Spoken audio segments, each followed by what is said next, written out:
Hi everybody, how's it going? Welcome back to Tales of Monkey Island, where we're back in court, we're questioning Krebs. I think we're just going to call all of the different people to the stand and just see what they've got to say and see if we can pick out any ideas of ways we can combat their charges. So, let's see if Krebs has got anything else to say. You're lying about this whole nacho business, aren't you? You're lying about this whole nacho business, aren't you? Nay, are you lying about being a mighty pirate? Absolutely not. I'll ask the questions here. Come on, you're lying, admit it. Come on, you're lying. Admit it. No. Stan. Objection, Your Honor. Defense is badgering the witness. No, we're not. Knock it off, three-blood! No. Fine. Alright,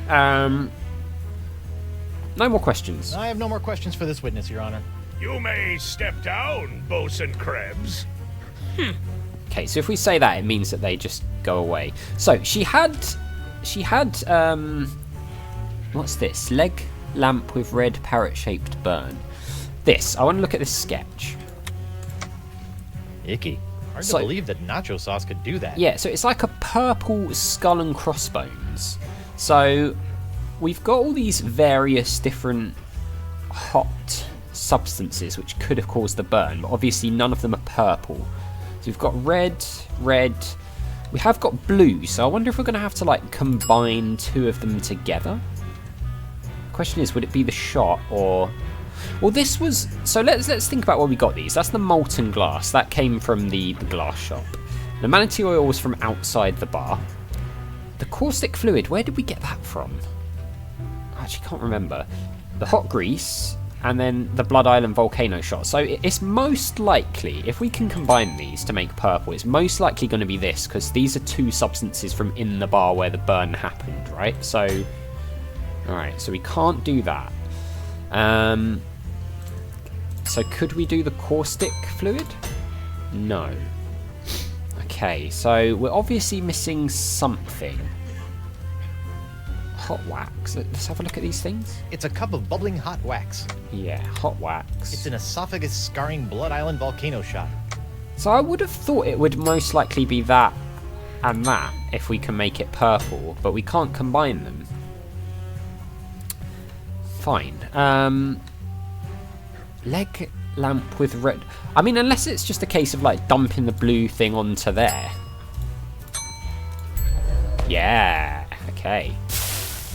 Oh, and it turned it into a skull and crossbones, like a Jolly Roger for some reason. I figured we might at least have to put it into the shape, but I guess not. So can we just present this as evidence? If I want to introduce that as evidence, I should spring it on a witness. Okay, fine. Let's call the witness back.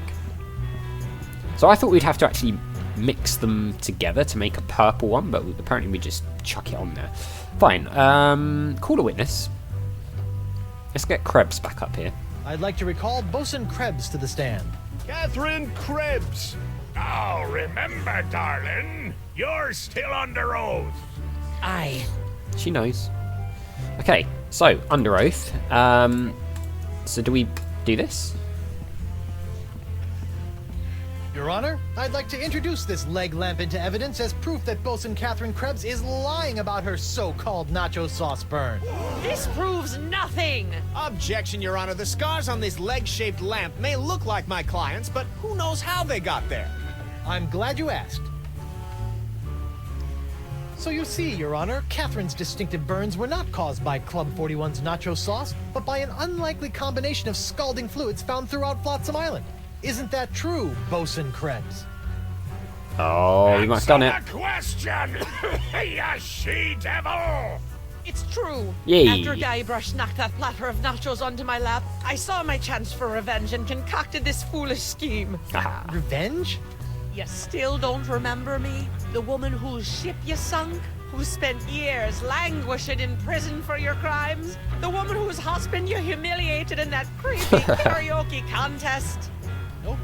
Sorry. Drawing a blank. I want to know more about that. Arr! Your Honor, I move that Bosun Catherine Krebs' charge be dropped. Counselor? I got nothing, Your Honor. Very well.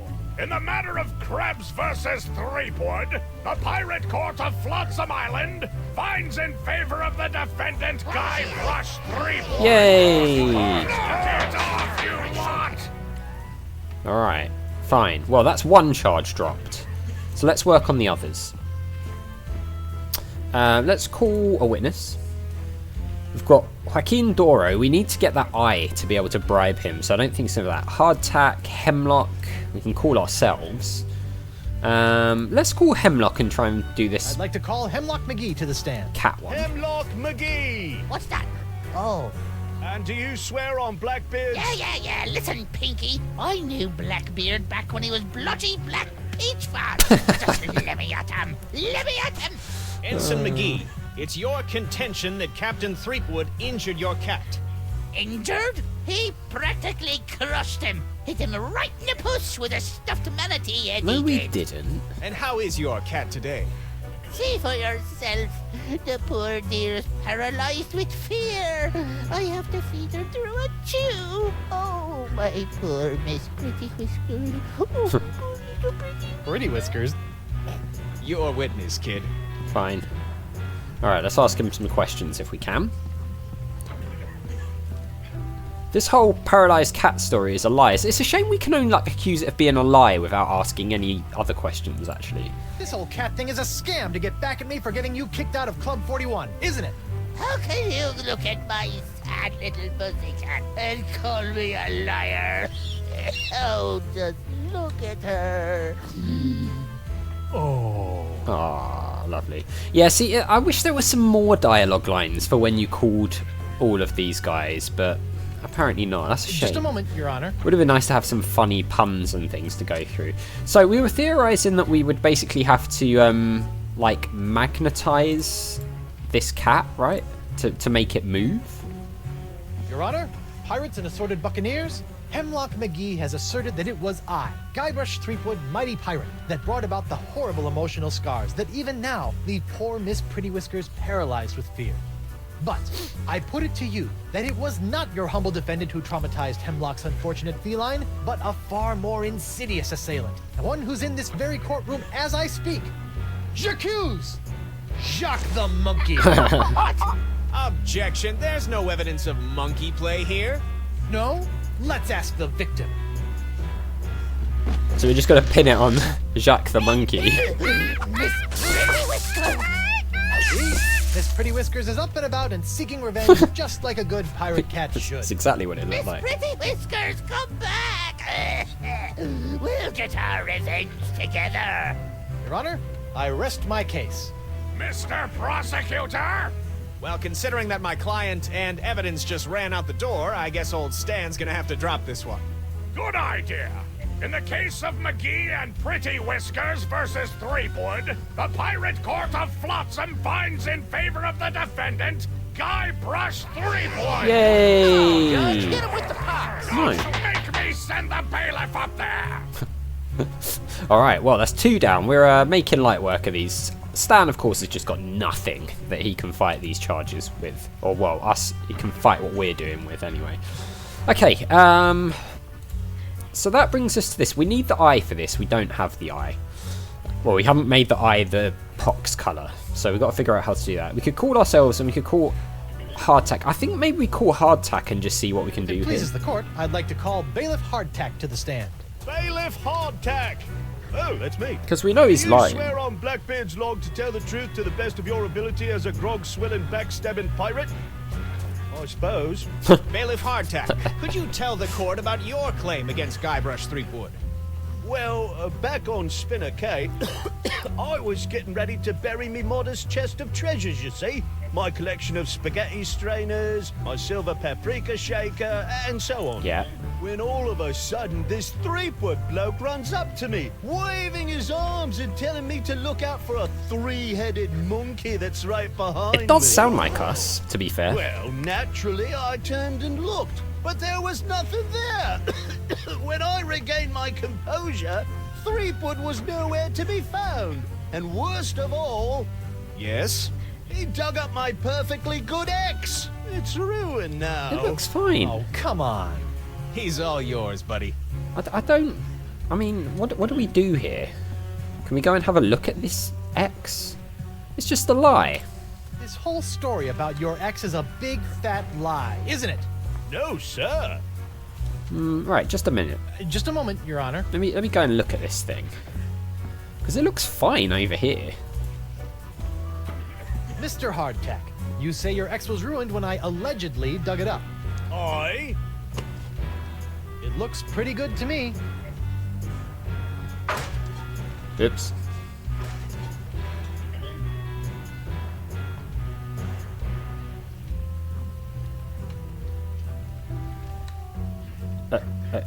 Okay, I mean, do we need to do anything to it?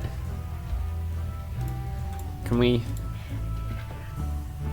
I don't want to dig my hook into that. I don't know where it's been. What was the point of doing that? I'd better not confront Hardtack with his ex. My case might literally disintegrate in my hands. Okay, fine. What else have we got here? Elaine's ring, the sponge, and the figurine. Alright, I'm not really sure how we're going to combat this one. Maybe let's try and speak to him again. Maybe we can Come just... on, you're lying. Admit it. No, sir. Can we just, like, pressure him into doing it? Come on. Oh, you got me. Yeah, we sir. can! Well, I didn't have anything else to do after you killed me boss and left me without a job. Oh, I could have charged you with that instead. Yeah. Oh. Too late. Your Honor, I move for a mistrial. That was easy. They left Hardtack. As punishment for wasting this court's time, you will be compelled to wear Lizzig's wig of foppery until such time as I am no longer tempted to gavel you into a fine paste. Give him the wig. Oh, it's delightful. He looks beautiful. Oh my god, okay. Right, well, that just leaves us with just the eye. We've, like, dismantled these charges really well. Right, do you know what? Let's call ourselves, though, because we haven't managed to get the eye sorted out, so... Let's see what happens if we call ourselves. Your Honor, I'd like to call Guybrush Threepwood, mighty pirate, to the stand. Guybrush Threepwood. Hopefully we'll get some right here. funny dialogue Oh, or something right. here. Do you swear on Blackbeard's log to tell the truth to the best of your ability as a grog-swilling, backstabbing pirate? Ooh, what's this log made of? Calf leather? You just can't find craftsmanship like this these days. Oh, I do. Alright. Captain Threepwood, tell me all about LeChuck. This is the kind of stuff I wanted from other defendants, to be able to just ask them some random questions. Captain Sheepgood. Reapwood. Ah, yes. Shreveport. Reapwood. Greensleeves. Reapwood. Treebeard. The Reap. Sleep. Wood. Stat. Objection. Defense is stalling. We are not. The defense will get on with it, or the court will order his name legally changed to Captain Guts for Garters. Right, so it seems like... Oh, he's pox enraged. Okay, nice. I bet we can... Yeah. Crazy pose. Okay, so we... Yes. Well, that answers that question. Oh, we are flying. Right, where were we? Okay, well, I want to go through some more of these things. I don't care if we're stalling. I'd like to recall myself to the stand. Well, get on with it. We are. Witness is reminded that he is still under oath. I'm aware. Alright, I'm aware. Fine. Where were you on the night of August the 15th? Captain Threepwood, where were you on the night of August 15th? I was on a date. With your wife. Why, you... You're dead, Threepwood. I will have order in my court, or so help me, I will shove this gavel down your stinking windpipe. He's not happy. It's a shame it, like... I mean, I understand why, because it's so we can get the eye right. But it's a shame we can't just ask more questions without going back and then clicking to call ourselves again. Right, where were we? We were just calling myself to the stand again because it's quite funny. Let's come back to the stand. Guybrush I'd like to Threepwood. recall myself to the stand. Well, get on with it. The witness is reminded that he is still under oath. Okay. What's your impression of the plaintiff's case? Captain Threepwood, what's your impression Objection, Your Honor. The witness is making a mockery of this court. Were these magic grits? In that operating room, I am God. A dingo ate me baby. You can't handle the truth. There's something on the wing. The defense will cease this silliness at once, or the court will knock your benighted heads together. I mean, I'm just enjoying making him mad, to be honest. Right, let's do the last one then. Right, where were we? We were just about to call ourselves one more time, Your Honor. I'd like to recall myself to the stand. Well, get on with it. The witness is reminded that he is still under oath. Yeah, I know. Oh, we actually have no more use for this witness. Okay, fine. Defense has no further use for this sorry excuse for a witness right now, Your Honor. Thank goodness. You're excused, Captain Threepwood. Good. Captain Threepwood. Yeah, we're excused. All right, guys. Well, I tell you what, we will leave it there. We'll present the eye to Joaquin in the next one. I imagine we're going to have to call for a recess to do that, so we'll have to go out, give it to him through the jail cell bars, and then come back in and get him just to drop the charges. But we'll see. So as always, thank you very much for watching. A big thank you to my patrons: Arcades Games, Wayne, Nate, Paul from the Phantom Fellows, Lyle, Hobo, Numinous, Kumadim, Paul Leone, Flossie the Sheep, JohnCon555, Chrissy, Paul James, and Zolties, and I'll see you next time.